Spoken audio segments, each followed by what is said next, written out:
IT కారిడార్లోని working women హాస్టల్స్పై focus చేశారు పోలీసులు. Registration, CC కెమెరాలు మస్ట్ అని ఆర్డర్ చేశారు.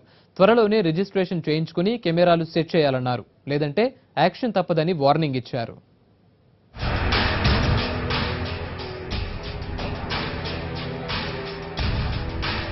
ఐటీ కారిడార్ లో పనిచేస్తున్న మహిళల భద్రతపై నజర్ పెట్టారు పోలీసులు. సాఫ్ట్వేర్ కంపెనీలతో పాటు వారుండే ఏరియాలో కూడా ఎలాంటి సమస్యలు రాకుండా చూస్తామంటున్నారు. వర్కింగ్ ఉమెన్ హాస్టల్స్ కి రూల్స్ పెట్టారు. అవి ఫాలో కాకపోతే ఊరుకునేది లేదంటున్నారు.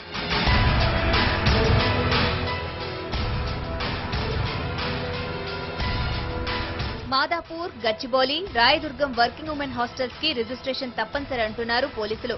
ఆ ఏరియాలో ఉన్న 200 హాస్టళ్ల డీటెయిల్స్ తెలుసుకున్నారు. నెల రోజుల్లోగా రిజిస్ట్రేషన్ చేయించుకుని 45 రోజుల్లోగా తాము చెప్పిన రూల్స్ ఫాలో కావాలంటున్నారు.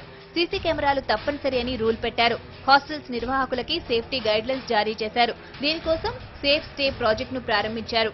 To add more substance to this positive effort, మేము సైబరాబాద్ లో ముఖ్యమైన ఐటీ కారిడార్ ఏరియాలో ఉన్న మహిళా హాస్టల్స్ మరియు పేయింగ్ గెస్ట్ అకామిడేషన్స్ లో భద్రత ఎట్లా ఉంది, what are the security conditions, దాంట్లో రిస్క్ ఏమున్నాయి, and what is the overall feedback of the inmates. ఈ హాస్టల్లో ఉన్న వాళ్ళు వర్కింగ్ ఉమెన్కి, తర్వాత అందరు మహిళలకి ది హాస్టల్ గురించి, పీజీస్ గురించి ఏంటి, వాట్ ఈస్ దేర్ ఫీడ్బ్యాక్, దానికోసం ఒక ఆలోచన చేయడం జరిగింది.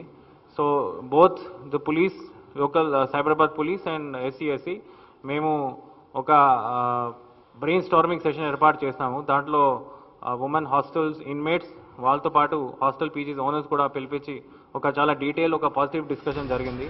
తాము చెప్పిన రూల్స్ హాస్టల్స్ పాటించకపోతే ఊరుకునేది లేదంటున్నారు అధికారులు.